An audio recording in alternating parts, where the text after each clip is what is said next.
So, the movie I wanted to review is Inception. It was made in 2010, written and directed by Christopher Nolan. And for the few of you that haven't seen it, watch it. For those of you that have, watch it again, because it's a wonderful, mind-bending thriller that is good every time I watch it. It's got about a 2.5-hour runtime. It stars Leonardo DiCaprio, Joseph Gordon-Levitt, Ellen Page, Tom Hardy's in it.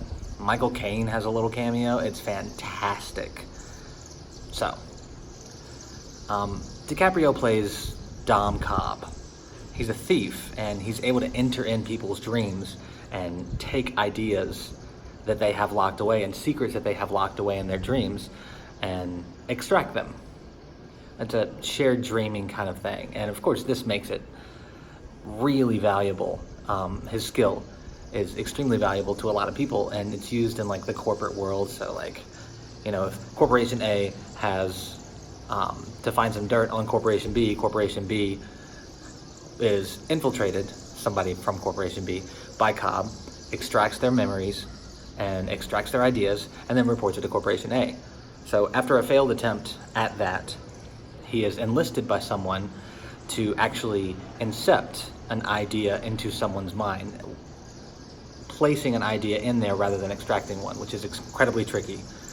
And he goes into a dream, and he just figures out that he has to go and do several different layers of the dream to actually make it seem like the dreamer wants it to be his actual idea rather than something that was planted there.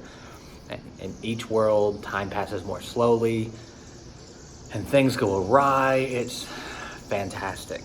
But, I mean, Peter Travers of Rolling Stone magazine actually said that I'll say no more, except that Inception rewards the attention it demands. And he's right. It got an 8.8 out of 10 on IMDb, which is a great score, and a 74% for a Metascore on Metacritic.com. And it's just boosting with rave reviews. Won 2 Oscars and nominated for several other ones. And this is from Christopher Nolan, like I said, the guy who did the Dark Knight trilogy and Memento, who were also great movies, but that's neither here nor there. So there's all sorts of ideas about the movie, like maybe it's a dream the entire time, because you never really know with the ending. I'm not going to give too much away. Well, you really can't, because you have to determine how you see the ending. So the whole thing is about leaps of faith. They keep using that recurring theme over in the movie, and you keep using the phrase over and over in the movie. And I think Nolan wants the viewer to have a leap of faith too, and that he has to figure out whether Cobb is dreaming at the end or not, which is really fun. But there's some other really cool correlations too, and Nolan did an interview in Wired magazine where there's a part where Landon Cobb has to assemble his team to actually incept an idea into Cillian Murphy's character, I mentioned him, who is the son of a rival businessman who is on his deathbed. And he's trying to incept the idea that when the son inherits the company, that he should split it up and just basically disassemble the company so that he's not an energy monopoly almost. And this would help Sato, Cobb's employer, in this. So when Cobb is trying to put together his team, he needs several different people, an architect to build the world. You know, he needs other people to help him out through the dream as he's traveling into different layers. He needs people in each layer to try and get everything done. He needs someone to make sure that everybody stays asleep long enough. So he puts together like Cobb, who's essentially like the director of everything. Erdine, who's Ellen Page, who's kind of like the writer. She's the architect of everything. You know, Sato is the businessman. He's kind of like the producer of everything.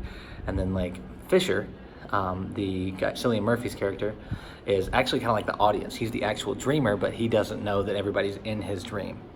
And it's really fun to watch everything unfold and each layer get deeper and deeper, and you never know really what's going on. But I mean, Nolan said that he wanted to make like a statement like for the potential that the real world has and analogies to dreams So he used some real world sites, like Mombasa, they were in for a while, to show that the real world and dream world can correspond. But I think it's a great movie, and Nolan has never come out and said whether or not the whole thing is a dream or whether Cobb is dreaming at the end or anything like that. But I definitely think it's worth a watch for anyone and should be a short list on everyone's movie list.